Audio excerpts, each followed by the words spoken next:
Constipation and the low-carb intermittent fasting lifestyle.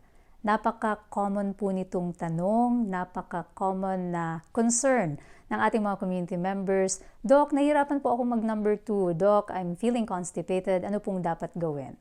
Ito po si Dr. Iris from Level Up with Dr. Iris, Filipino-Canadian medical doctor, tumutulong sa mga kababayan natin, hindi lang dito sa Canada, hindi lang sa US, kundi saang parte man ng mundo, para matulungang mag-optimize ng health in a holistic way. Ngayon, pag-uusapan natin specifically about yung side effect na ito, yung gastrointestinal effect ng constipation. Totoo nga ba ito? So first of all, yung constipation po, yung totoong constipation is really difficulty in passing yung stool, merong discomfort normally dyan, and merong infrequency. Ngayon, yung constipation na nangyayari sa pag-adapt ng low-carb intermittent fasting lifestyle is usually just as a result of decreased bulk.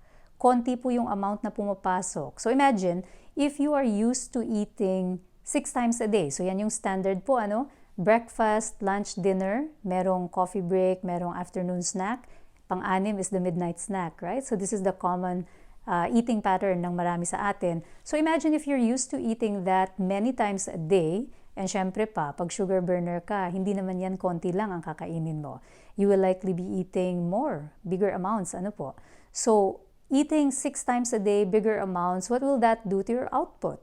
Syempre po marami din, right? So some people will say normal sa kanila na 2 or 3 times a day, every day. So ngayon, biglang transition tayo kay low-carb lifestyle. So pag nag-low-carb lifestyle na tayo, we transition from sugar burning to fat burning. Kapag tayo ay fat burner na, maraming mga bagay na nangyayari. Unang-una, nawawala yung madalas na pagkagutom. Bakit po? Dahil po yan sa adjustments ng iba't ibang hormones that control metabolism, control hunger, control satiety. So pinakaunang hormone syempre, si Big Boss, insulin.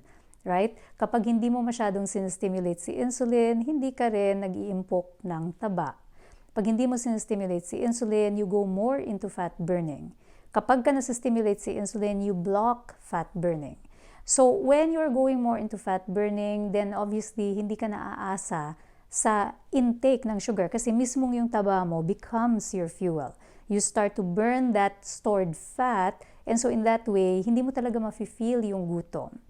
Then, the other hormones that are affected kapag tayo naglo-low carb intermittent fasting lifestyle na at naging fat burners na tayo are the hormones, leptin.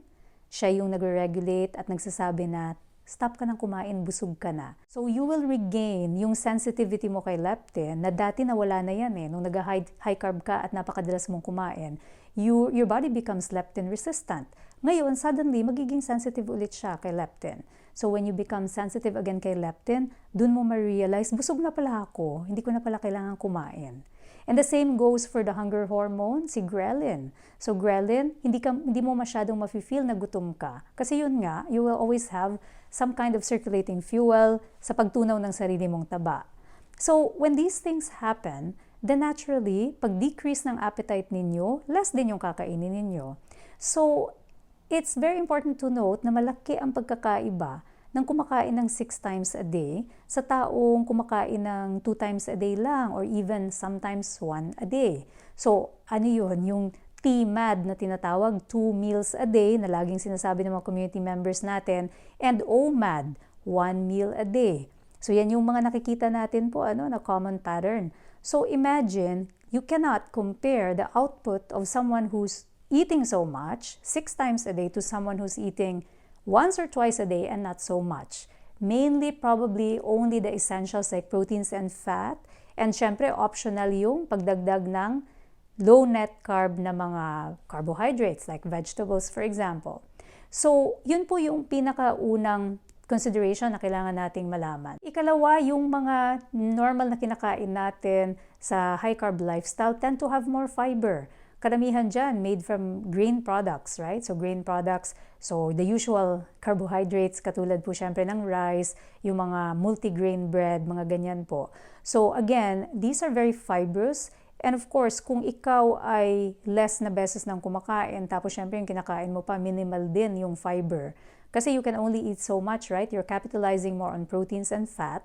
So syempre with the less fiber, na meron dyan, di less din yung inyong output.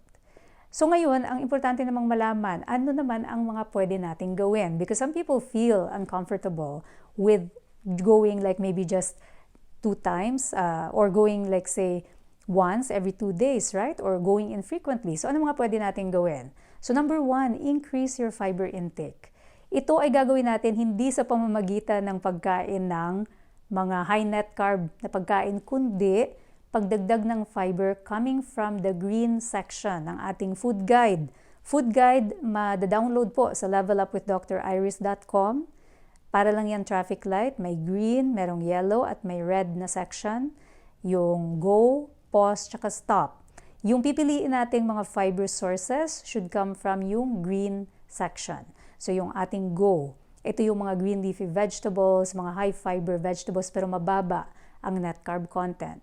So the more fiber that we add, the bulkier the stool becomes and so less yung sensation ng constipation. The next strategy is to increase your fluid intake.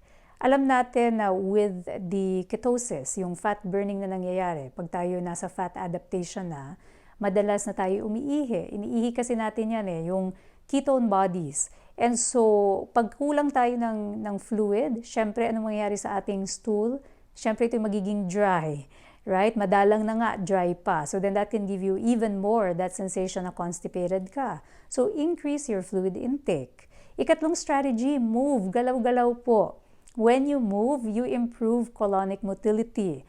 So kapag nag-improve yung colonic motility natin, mag-i-improve din yung paggalaw ng stool sa ating intestines and hopefully yung kanyang paglabas. Right? And so what are the types of movement? It can be as simple as walking. So kung kunyari kayo ay nagko-commute, try niyong bumaba ng mas malayo pa sa kailangan niyo talagang babaan and then you walk yung natitirang distance. Same thing if you're driving a car, park a little bit farther para makapaglakad kayo.